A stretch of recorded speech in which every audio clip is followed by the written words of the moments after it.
Muchos consideran que el cineasta es un as del marketing y que esa imagen de Peter Pan no es otra cosa que un acierto a la hora de llenar salas. Reconoció públicamente sentirse como Peter Pan y tener enormes dificultades para crecer emocionalmente. La primera vez que Steven tuvo una cámara de vídeo entre sus manos, Steven percibía a su padre como emocionalmente distante, escuchaba discusiones nocturnas, fue la mayor influencia de su vida.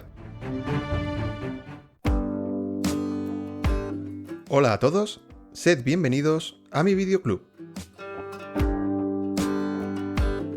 Hoy vamos a hablar sobre la infancia de Spielberg y de cómo esas vivencias de un niño judío con muchas ganas de encajar en una sociedad cristiana se reflejarán en un futuro en su obra. También veremos los problemas intrafamiliares por la adicción al trabajo de Arnold, el padre de Steven, y el progresivo deterioro del matrimonio que conducirá al divorcio. La verdad es que ningún artista ha sabido explotar mejor su infancia que Spielberg. Muchos consideran que el cineasta es un as del marketing y que esa imagen de Peter Pan no es otra cosa que un acierto a la hora de llenar salas. Spielberg es uno de esos directores estrella, como lo fue Hitchcock, que también reflejó sus traumas y fetiches en su obra y que le ayudó a tener su nombre en el cartel casi más grande que el de las estrellas protagonistas. En este caso, esa imagen de niño traumado por la ausencia paterna y el divorcio de sus padres es una característica del cine de los 80 y 90 de Spielberg, sobre todo, con algunos destellos en los 2000, y es interesante preguntarse si realmente es marketing. Si lo es, le ha funcionado muy bien, aunque también cabe la posibilidad para los menos mal pensados de que Spielberg realmente sufriese tanto durante su infancia y que esos traumas sean reales y parte misma de su esencia como narrador y artista. La verdad es que algunos compañeros de clase no recuerdan a Steven como un niño retraído ni mucho menos. Lo consideraban de hecho una persona con mucho carisma. Otros tampoco recuerdan que Spielberg hubiese sufrido acoso por ser judío. Sin embargo, él ha hablado en muchas ocasiones de su sentimiento de desplazamiento por parte de una sociedad bastante conservadora. En mi opinión, son tantas las visiones de un mismo acontecimiento que me parece absurdo discutir sobre si Spielberg ha exagerado o no sus traumas para ser un director estrella. Yo no sé si se comportaba igual con todos sus compañeros o tendría días mejores y días peores, y cada uno recuerda ver a un Spielberg diferente. Además, una cosa es lo que uno sienta y otra es esa visión global de muchos puntos de vista, ¿no? Puede que Spielberg sea totalmente sincero, pero quizá al poseer un alma más sensible, fue más susceptible ante situaciones durante su infancia que otros hubiesen ignorado. Uno puede sentirse solo y como un extranjero en su propia tierra, como Spielberg, mientras otros se lo toman con más humor, como Woody Allen. Pero como veremos a lo largo de este capítulo, incluso el mismo Spielberg ha exagerado o cambiado su versión de algunos acontecimientos a lo largo de su infancia y su adolescencia que también llevan a malpensar a muchas personas. Pero como digo, es totalmente absurdo ponernos a investigar qué es real, qué no lo es, si Spielberg ha exagerado, si lo sentía realmente. Así que vamos directamente con la infancia de Spielberg.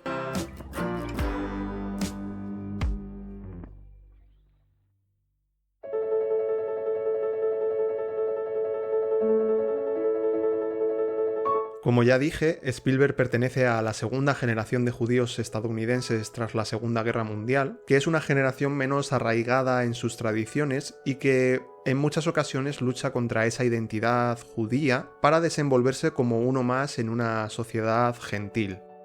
Y en esta sociedad americana nace Steven Alan Spielberg el 18 de diciembre de 1946 en el Jewish Hospital de Cincinnati, en el hospital judío. ¿Por qué un hospital judío, os preguntaréis? Pues bueno, los judíos estaban hartos de sufrir presión por parte de los cristianos en el lecho de muerte para que se convirtieran al cristianismo.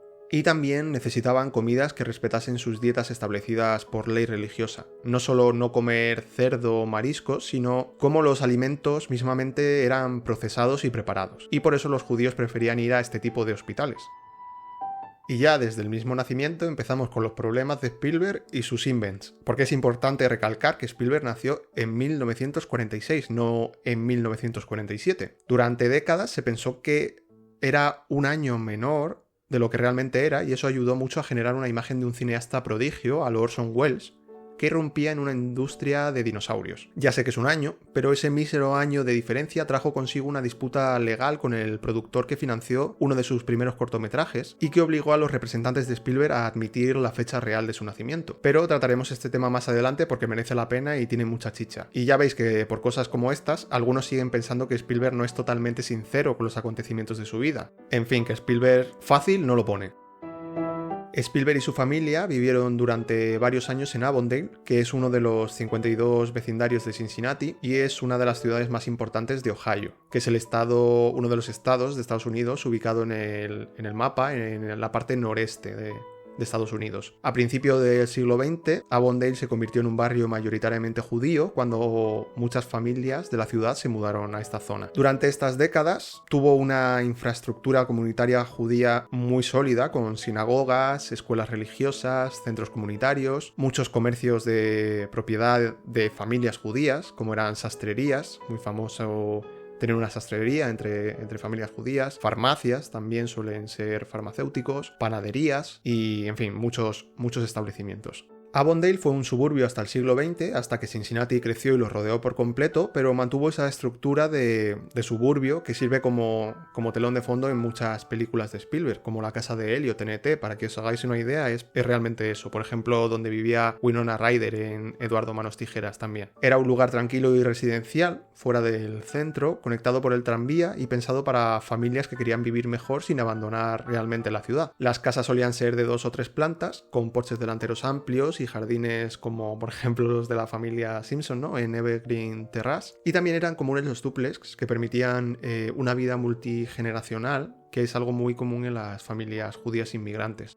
Spielberg llegó al mundo en un baby boom sin precedentes, cuando Estados Unidos celebraba el retorno de la normalidad tras la guerra y los soldados volvían pues más románticos que nunca. En ese contexto de optimismo y reconstrucción y sobre todo mucho amor, su nacimiento tuvo un peso especial dentro de su familia, ya que era el primer hijo del matrimonio y el primer nieto por ambos lados. Según Leah, la madre de Spielberg, este era un niño, según ella, impredecible y desconcertante a partes iguales.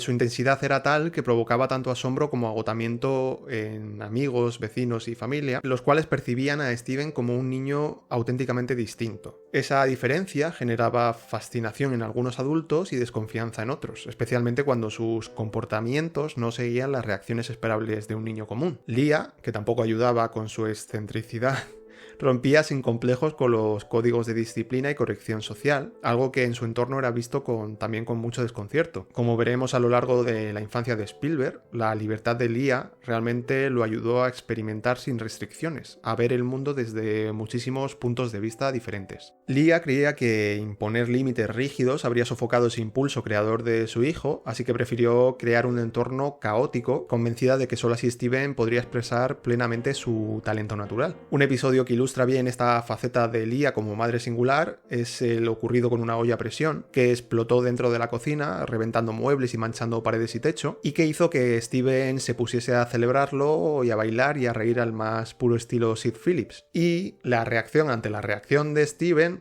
por parte de Leah no fue otra que tomárselo con humor, como diciendo, ¡ay, mi niño, qué diferente es! Esa diferencia, esa educación hacía que los vecinos sintiesen algo de recelo hacia Leah, sobre todo en una época en la que las mujeres pues estaban muy definidas, ¿no?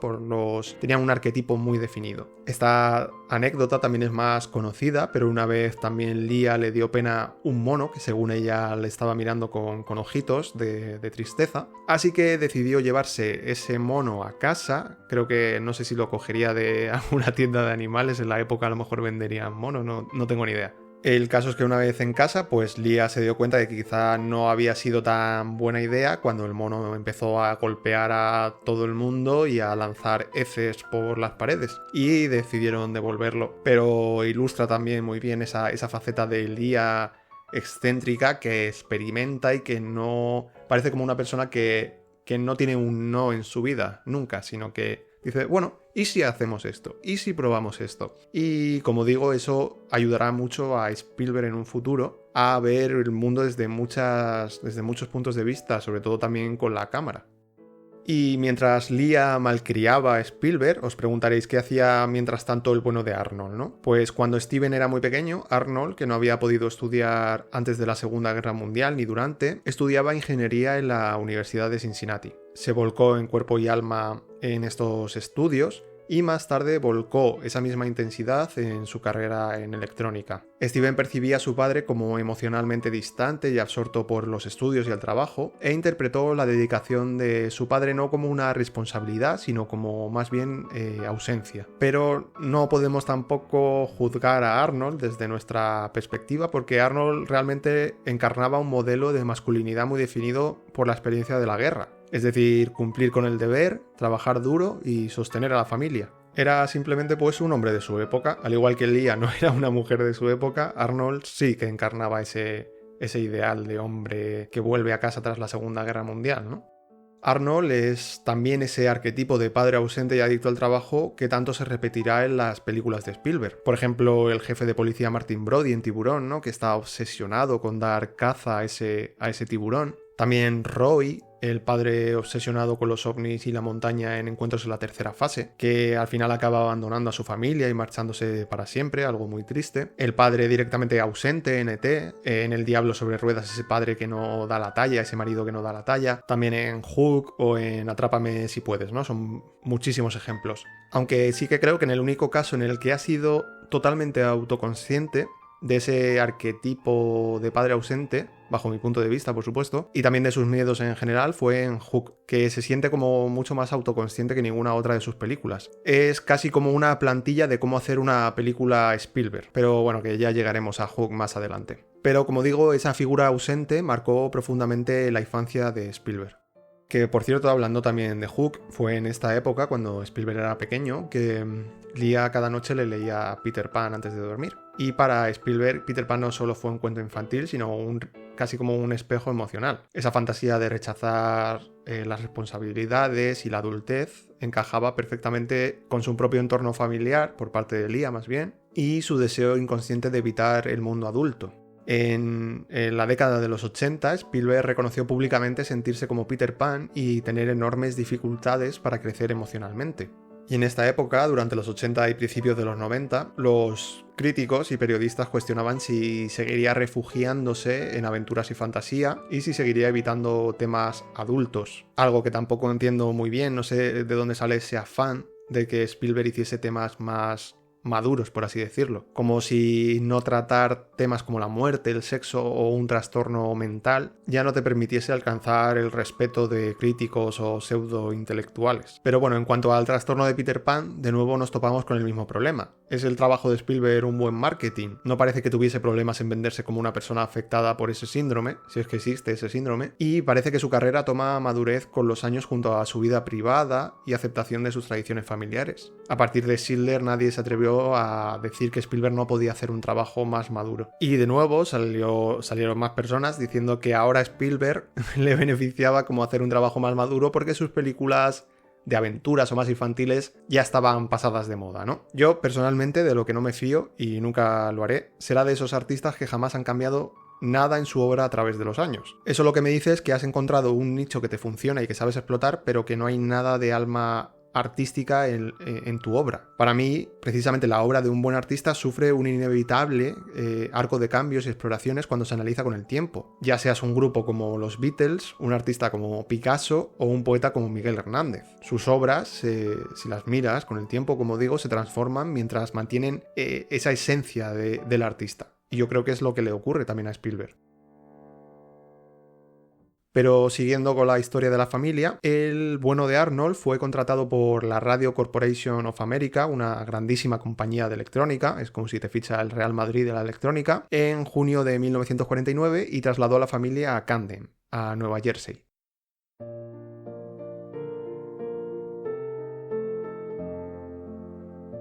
Spielberg vivió en Nueva Jersey entre los 2 años y medio y los 10. Aunque Spielberg suele hablar más de su infancia posterior, los años en Nueva Jersey fueron esenciales para la formación de su mundo interior, y aquí tuvo su primer contacto con el cine, una experiencia que dejó una enorme huella en el muchacho.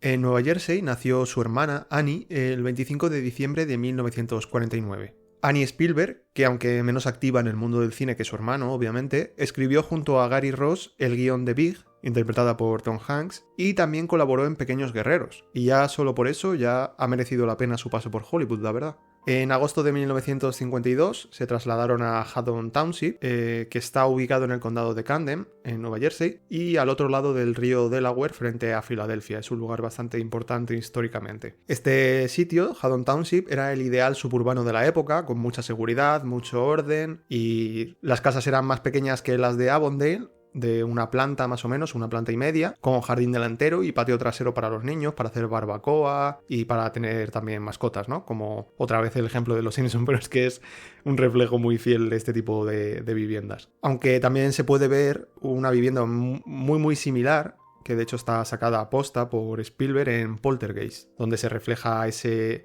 suburbio idílico que a veces esconde auténticos infiernos en sus hogares. Alguien que lleva muy bien esto a la pantalla también es David Lynch, por ejemplo, ¿no? Esta época en Nueva Jersey es importante, sobre todo porque aquí fue cuando Steven fue por primera vez a un cine, a comienzos de 1952, con 5 años. Su padre le dijo que verían un circo, pero Steven no entendió que se trataba de una película. La película era The Greatest Show on Earth, que en español es el mayor espectáculo del mundo, de Cecil B. DeMille, que fue ganadora del Oscar a Mejor Película en 1952. O bueno, cuando se dieron los Oscar era en 1953 más bien. También ganó el Oscar a Mejor Argumento, que es un premio que desapareció en 1956 con la decadencia del sistema clásico de estudios, en los que un magnate o figura destacada escribía un argumento y luego un grupo de guionistas trabajaban en el guión, en la historia propiamente. De esa forma, el creador del argumento podía ganar el Oscar y los guionistas, por otro lado, podían ganar el de mejor guión por ese mismo argumento. Y también podía pasar que una persona ganase a mejor argumento, pero no a mejor guión. Y por cierto, esta película está cargada de polémica porque se la considera la peor película en ganar un Oscar. Y muchos no entienden cómo pudo alzarse con la estatuilla, compitiendo contra nada más y nada menos que Solo ante el peligro y El hombre tranquilo, entre otros. Pero lo más polémico, todavía, es que Cantando bajo la lluvia ni siquiera la nominaron. Tenía otras nominaciones sueltas, pero no a mejor película. Y en cuanto al mejor director, ganó John Ford por El hombre tranquilo, compitiendo contra Cecil B. DeMille, Joseph L. Mankiewicz, Fred Zinnemann y John Huston. Ahí es nada, ¿eh? Menudas nominaciones y menudos Oscars. Pero volviendo a Spielberg, que recuerda haberse decepcionado viendo la película, pero no por premios y nominaciones, sino porque el pobre chaval de 5 años esperaba un circo real, tridimensional, palpable, pero también recuerda y reconoce que la película, y sobre todo la escena del choque de trenes, tuvo un impacto increíble en él, despertando una pasión por el cine y los efectos especiales que más tarde imitaría con su cámara de 8 milímetros y sus trenes de juguete. También por esta época, Spielberg descubrió el poder emocional de asustar a otros y la tensión que eso generaba. Estas conductas ya anticipaban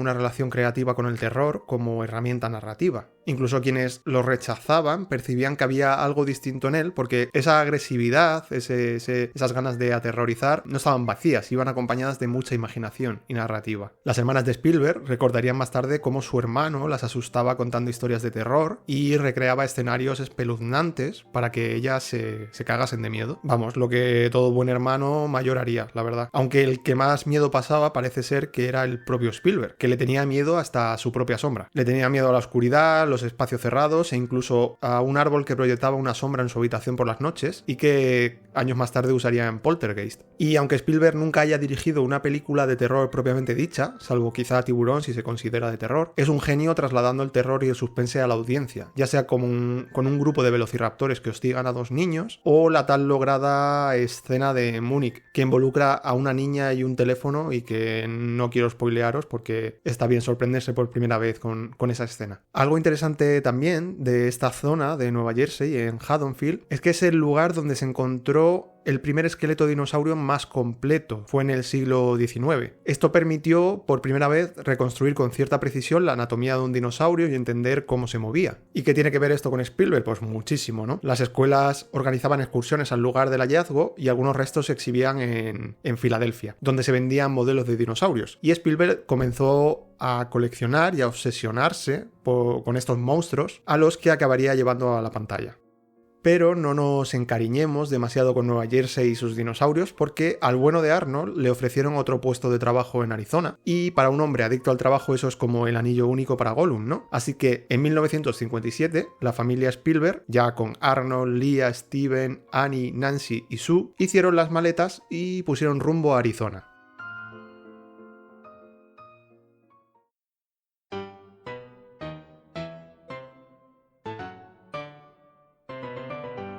La familia llegó en febrero de 1957, trasladándose al barrio de Arcadia, en Phoenix. Steven en esta época se sintió más alien que nunca en un entorno tan conservador del oeste americano. Esa mezcla de modernidad suburbana y costumbres primitivas le resultaba fascinante, pero también profundamente alienante. Para un niño judío del este era como vivir en un decorado donde él no pertenecía al reparto principal. Y no era la única persona, el único integrante de la familia que se sentía así. Para Leah, Arizona representaba todo lo contrario a su mundo cultural judío del este. La decisión de mudarse por su parte no fue entusiasta, sino forzada por las circunstancias laborales de Arnold. Steven entró en el colegio en cuarto curso, a mitad de año, y recuerda que algunos niños se burlaban de él por su aspecto físico, porque tenía las orejas algo más grandes, la nariz más prominente y era un chico más desgarbado. También recuerda que lo atacaron verbalmente por ser judío y esto le hizo sentirse muy solo. Pero en esta época también se produce un momento clave, y es que ante estos problemas pues empezó a refugiarse en su cámara de 8 milímetros. La primera vez que Steven tuvo una cámara de vídeo entre sus manos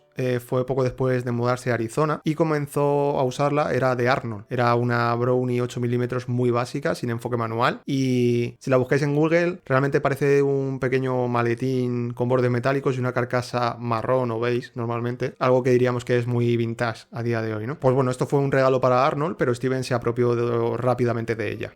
Arnold usaba la cámara para documentar viajes familiares, y cuando la familia hacía excursiones de varios días por la naturaleza de Arizona, y luego Steven observaba esas películas familiares y criticaba encuadres, movimientos y exposición, según cuenta Arnold, ¿no? Sus críticas pues irritaban al padre, que acabó por retarlo a que lo hiciera él mismo, y entonces empezó la afición de Spielberg por experimentar con los encuadres y la manipulación de la realidad, para crear tomas más significativas, porque Steven concluyó que escenificar la realidad era más interesante que grabarla. Manipulaba situaciones familiares para obtener pues mejores planos. Pedía bajarse del coche antes de llegar para filmar la llegada desde fuera, cuando llegaba la familia con el coche a casa, y empezó a eliminar metraje malo y a montar versiones propias. No tenía una empalmadora, así que editaba directamente en cámara. Y fue en esta época, en esta primera etapa de experimentación, cuando rodó su primer cortometraje casero. Como dije anteriormente, la escena del accidente del tren en el mayor espectáculo del mundo, de The Mill, tuvo un gran impacto en el muchacho, así que quiso recrearla con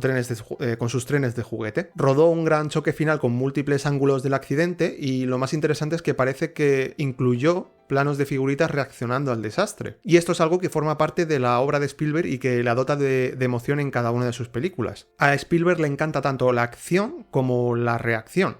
Algunas películas pecan de mostrar escenas, no digo de Spielberg, digo en general, pecan de mostrar escenas muy bien coreografiadas y visualmente impactantes, pero les falta ese ingrediente que todos queremos ver realmente. Aunque ni siquiera lo sepamos, queremos ver esa reacción de los personajes. ¿Qué piensan ellos? ¿Qué emoción les ha causado esta acción? Me viene a la mente quizá el mayor ejemplo de todos en la obra de Spielberg, ¿no? Yo creo que ya sabéis de cuál os hablo, ¿no? ¿Qué reacción? ¿Qué cara os viene a la mente si pensamos en una gran emoción? Efectivamente, hablamos de Jurassic Park, cuando Alan Grant se quita las gafas de sol y vemos una genuina emoción en su mirada. Esa escena no hubiese funcionado ni la mitad de bien sin esa toma primera, porque te crea tensión de qué estará viendo Alan Grant, qué provoca esa emoción tan fuerte en él, y ya luego te muestra al brachiosaurio, que es espectacular, pero que no tendría ese significado para nosotros tan profundo sin esa primera mirada del protagonista, ya que eso es lo que queremos, una verdadera emoción humana por encima de la misma acción. Otro ejemplo muy notorio son las reacciones de Tom Hanks durante el desembarco de Normandía. De nuevo, está transcurriendo una escena de acción muy bien rodada, pero ese miedo, esa parálisis que el protagonista está sintiendo es la que nos hace sobrecogernos realmente. Así que esta primera etapa de Spielberg es interesante porque es un niño descubriendo un mundo totalmente nuevo. Se está abriendo a machetazos entre la selva y está experimentando. Y mientras todo esto ocurría, mientras comenzaba a tirarse por el suelo, a subirse a los árboles y a rodar desde múltiples puntos de vista, el matrimonio de sus padres comenzaba a desmoronarse poco a poco. Aunque Arnold y Leah no se divorciaron hasta una década más tarde, los conflictos ya eran evidentes en Phoenix. Steven escuchaba discusiones nocturnas sobre una posible separación. Los niños, él y sus hermanas vivían con miedo constante de que la familia se rompiera. Esta etapa Spielberg la recuerda sumamente triste y solitaria y comenzó a refugiarse en un sueño que comenzaba a vislumbrarse en el horizonte: conquistar Hollywood. Obviamente esto no surge de la noche a la mañana, uno no se despierta con el deseo ferviente de ser director de cine, pero según se cuenta, Spielberg siempre tuvo muy claro hacia dónde dirigirse. No había más opciones. También, aparte de muchos otros factores, el simple hecho de estar a una hora de California transformó la ambición artística en algo imaginable y palpable. Digamos que el entorno estimulaba también ese sueño, ¿no? Ese Hollywood que se mostraba como la tierra prometida.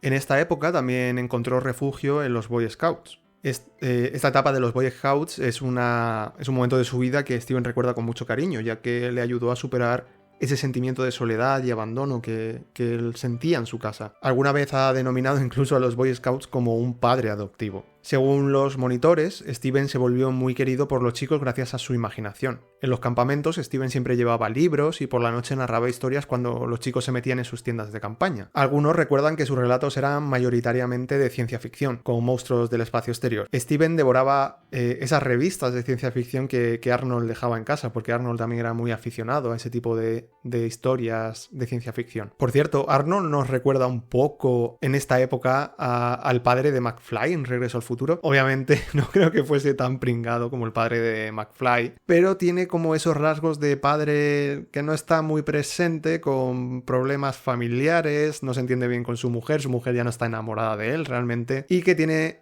como esos destellos de haber sido un gran friki de la ciencia ficción. En fin, que no digo que esto sea así, no lo he visto en ningún lado, no he sacado información, simplemente se me ha venido a la mente el padre de McFly, simplemente pues hilando dos cosas que seguramente no tengan nada que ver, sea casualidad completamente. En cuanto al cine que consumía en esta etapa en Arizona, recuerda pasar por solo 50 centavos todo el día en el cine. Veía westerns, películas de Tarzán, películas de serie B, de ciencia ficción, y también recuerda dos grandes películas de David Lean, El puente sobre el río Kwai y Lawrence de Arabia. Y esta última, según el mismo Spielberg, fue la mayor influencia de su vida. Dice que él siempre que va a rodar una película, va a comenzar a prepararla o a rodarla, ve, no sé si eran 10 películas antes, como sus 10 películas predilectas. Y Lawrence de Arabia siempre está en esa lista que ve antes de empezar a rodar. También en esta época hay un momento bastante decisivo, que es en el verano de 1958, cuando Steven buscaba completar insignias para avanzar en los Boy Scouts. Entonces Arnold se le ocurrió una idea, que era que podía usar su cámara de 8 milímetros para optar a la insignia de fotografía, rodando una historia narrativa en vez de simple imágenes técnicas. Arnold le dio 3 rollos de película y le dijo: venga, tira, a grabar, y lo envió al desierto de Arizona a rodar un western. Y este cortometraje que hizo con los Boy Scouts, el primero que hizo con ellos, se llamó The Last Gunfight.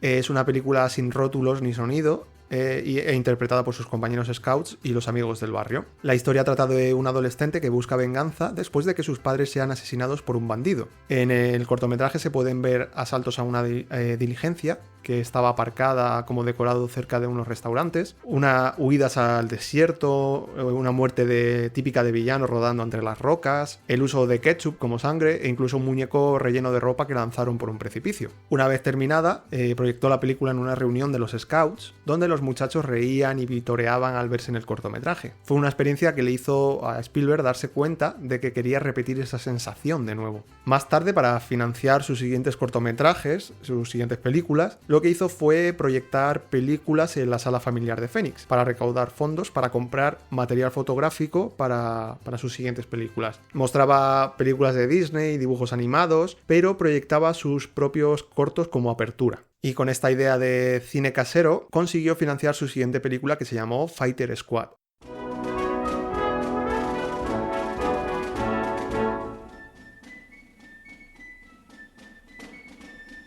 Esta fue un poco más larga que la anterior, eran 15 minutos, que puede parecer una tontería, pero si se piensa en la inversión de material fotográfico no lo es tanto, es un material bastante caro y que tienes que usar con cabeza. El cortometraje trata sobre un grupo de soldados de aviación durante la Segunda Guerra Mundial. Para la película integró material documental bélico real y aparte consiguió acceso para grabar junto a aviones de combate reales en el Sky Harbor Airport. Grabó desde las salas y cabinas y se las apañó para simular movimiento en el avión estático. Y este fue el último cortometraje que realizó antes de entrar en el instituto.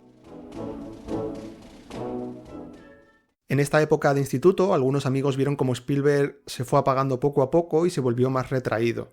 Como no era popular, sino un chico bastante nerd, fue blanco fácil de los abusones, que lo ridiculizaban y se burlaban de él en los pasillos. Vamos, lo que es un instituto de Estados Unidos que hemos visto en todas las películas. Arcadia era un lugar donde un chico tímido, creativo y sin interés como Spielberg, sin interés en los deportes me refiero, era prácticamente invisible. Aparte de todo esto, Spielberg siempre fue un estudiante bastante mediocre. Aprobaba con la nota justa. Era un lector lento, algo que le avergonzaba, y su mente se dispersaba al leer. Durante las lecturas dibujaba monigotes en los márgenes y pasaba las páginas rápidamente para crear animaciones rudimentarias. Pero ya mucho más tarde, en la década de los 2000, Steven fue diagnosticado con dislexia, y él mismo dice que esa es la pieza del rompecabezas que faltaba, ya que todo empezó a encajar. Recuerda pasarlo realmente mal cuando el profesor le mandaba leer en voz alta, porque los demás muchachos se burlaban de él por leer tan lento y equivocarse tanto. Aunque el ser diagnosticado le ha dado mucha tranquilidad, a día de hoy Spielberg reconoce que le lleva el doble de tiempo leer un guión. Exactamente dice que mientras una persona puede leer 120 páginas en 1 hora y 10 minutos, más o menos, él tardaría más de 2 horas. Y bueno, por esta época Spielberg llevaba la cámara a todas partes, incluso a clase, y esto irritaba mucho a los profesores. Sus padres, viendo que Steven no era un gran estudiante y pensando que quizá era la pereza, por lo que iba tan retrasado con la lectura, le presionaban para que se esforzase más y siguiera un camino académico serio. Arnold, por ejemplo, quería que Steven estudiara ingeniería o medicina, pero Spielberg tenía la mente completamente a disposición del cine. Ante los problemas en casa, la dislexia, las burlas, el acoso, él empezó a refugiarse en el cine, y fue entonces cuando rodó su primera película más ambiciosa hasta la fecha, Escape to Nowhere.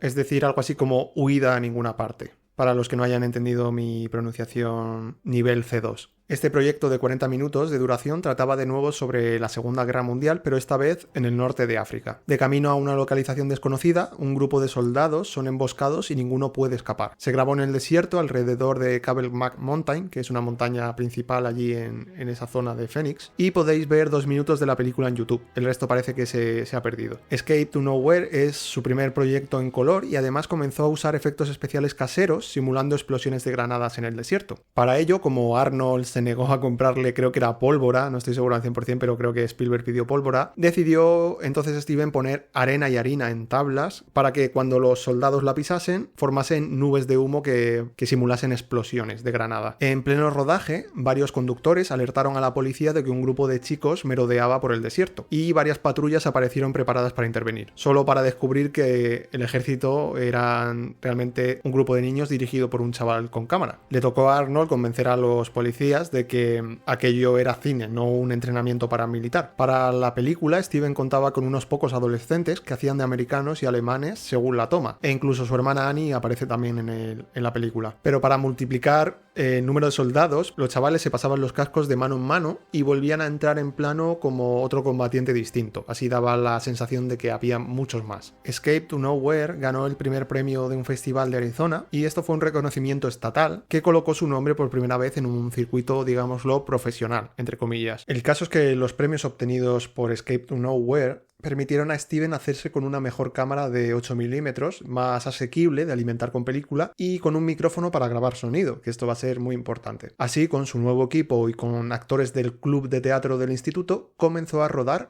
Firelight.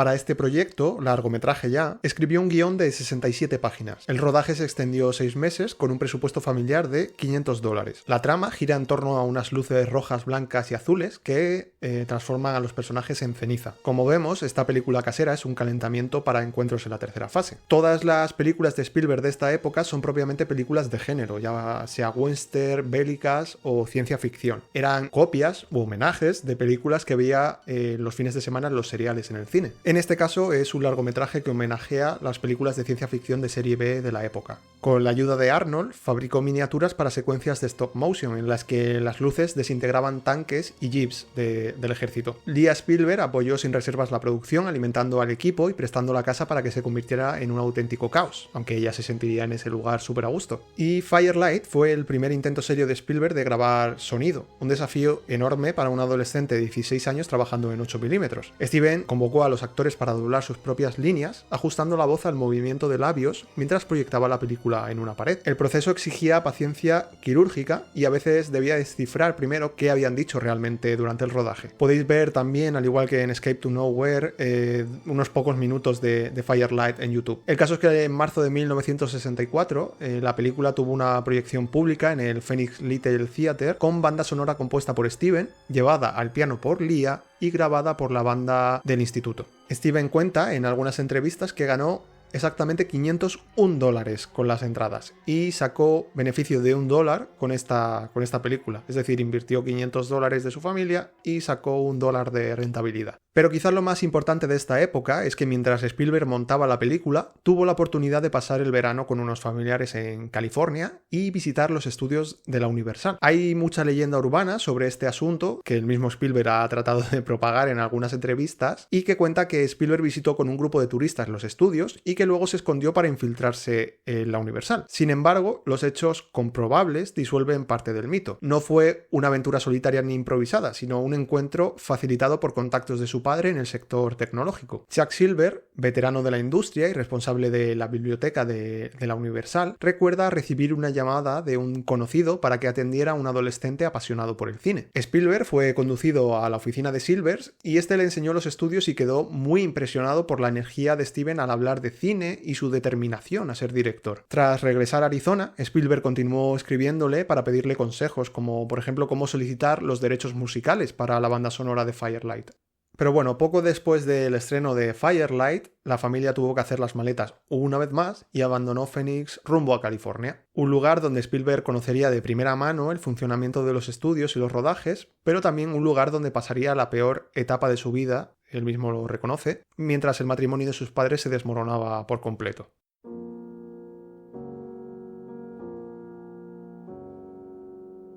La familia, ya muy acostumbrada a tanta mudanza, se instala en una nueva casa en las colinas de Saratoga. Steven se matricula en el Instituto de Saratoga, un lugar que compañeros y profesores describen como difícil para los recién llegados, especialmente para aquellos que no encajan en los códigos sociales dominantes. En este entorno, Spielberg es visto como raro, introvertido, obsesionado con el cine y poco interesado en la vida social del instituto. Spielberg más tarde recordará su último año en Saratoga como un auténtico infierno. Era una etapa marcada por humillaciones, insultos y agresiones físicas relacionadas con su identidad judía. Él mismo habla de golpes, de monedas lanzadas, esto se refiere a que los judíos solamente se mueven por dinero, burlas explícitas y una sensación persistente de miedo y vergüenza, agravada por la indiferencia o pasividad de algunos profesores. Tras terminar el penúltimo curso de instituto en el norte de California, Spielberg inicia en el verano de 1964 una especie de aprendizaje no oficial en los estudios de la Universal. Su principal apoyo dentro del estudio es Chuck Silver, que le permite merodear por los estudios sin problemas. Durante los veranos de formación, su trabajo consistía principalmente en hacer recados técnicos, especialmente al laboratorio de Technicolor, situado junto al recinto del estudio. Esta labor, rutinaria y poco glamurosa, le dio algo fundamental: una excusa legítima para moverse libremente por el estudio sin levantar sospechas. Pese al privilegio de observar rodajes, auténticos rodajes, Spielberg se frustra al comprobar que dirigir desde fuera parece un proceso lento y poco espectacular. Y esto es algo que realmente Spielberg sigue pensando a día de hoy. Para él, el peor momento de un proyecto cinematográfico es el rodaje. Y él dice que disfruta mucho más la pre y la postproducción de una película. Tras ese verano en la Universal, Spielberg, muy a su pesar, debe volver a Saratoga, a más de 800 kilómetros de los estudios, y eso para un joven de 17 años con con un objetivo tan claro, le resulta insoportable. Sus compañeros lo recuerdan como un adolescente mentalmente ausente y obsesionado con la Universal, solamente hablando de cine y de su futuro dentro de Hollywood. Y en cuanto al entorno familiar, quienes rodeaban a Spielberg percibían que la ruptura entre Arnold y Leah pesaba sobre el muchacho a diario. Durante su último año de instituto, la separación ya era inevitable. Siempre había discusiones, tensiones y un ambiente doméstico que parecía pender de un hilo. Para Steven, que ya se sentía aislado dentro del instituto, la crisis familiar refuerza la sensación de inestabilidad total. No hay refugio ni dentro ni fuera de casa. Poco después de la graduación de Spielberg, en 1965, Arnold abandona la casa familiar por completo y se traslada a Los Ángeles. Para Steven el derrumbe es total, aunque él se traslada con su padre a Los Ángeles también y se instala en un apartamento con él, donde vivirá su primer año de universidad. En cuanto a la universidad, Spielberg reconoce que su decisión de ir fue únicamente para evitar Vietnam. Su principal opción fue la USC, la universidad más prestigiosa del mundo en cuanto a cine, pero es rechazado por su expediente irregular. Ante los rechazos, Spielberg activa rápidamente un plan alternativo. Se matricula en una universidad menos prestigiosa en Long Beach, no porque tenga una gran escuela de cine, que no la tenía, sino porque está a menos de una hora de la Universal. Y entonces se produce pues lo inevitable. En 1966, Leah presenta la demanda de divorcio ante el condado de Santa Clara. El acuerdo establece que Arnold tendrá la custodia de Steven, mientras que Leah se queda con las 3 hijas menores. Arnold se compromete a mantener económicamente a Steven hasta los 21 años y a pagar una pensión mensual para Leah y las niñas. Tras la sentencia, la familia se rompe por completo y Leah regresa a Phoenix con sus hijas en 1967 y se casa con un personaje que no he nombrado anteriormente. Era un antiguo compañero de trabajo de Arnold y un amigo muy íntimo de la familia, al que llamaban incluso tío Bernie. Y entonces la familia Spielberg, tal como Steven la había conocido, deja de existir por completo. Pese a lo mal que lo pasó Spielberg en este proceso de divorcio y la desintegración familiar, fue un alivio para él poner fin a las tensiones que asediaban su día a día. También este proceso tan doloroso tuvo un elemento positivo en su vida. Le hizo refugiarse por completo en el cine. Hay una cita de Nietzsche en El Anticristo, refiriéndose a los cristianos, que ilustra muy bien esta etapa de Spielberg, que dice: ¿quién es el único que tiene motivos para evadirse mediante una mentira de la realidad?